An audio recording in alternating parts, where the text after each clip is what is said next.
Hello guys, welcome back to Zik the Programming Guide channel. My name is Beatrice and in today's video I'll be showing you how to delete Instagram watch history.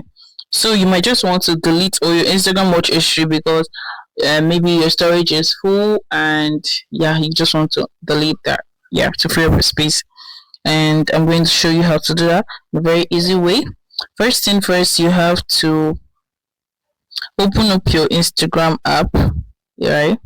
So click on that and click on your profile. Click on your profile and click on these three lines right here.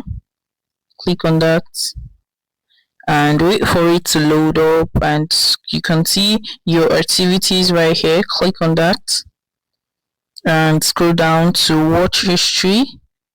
Click on watch history and here you click on select above. You can see the select right there. Click on that and you pick all the reels you want to delete and click on remove. You can see remove right there. Click on that and click on remove, and you can see you have actually removed 4 reels from your watch history. If this guide was helpful, give this a thumbs up and equally subscribe to get more helpful tips like this. Thanks for watching guys. I'll see you in my next video. Bye.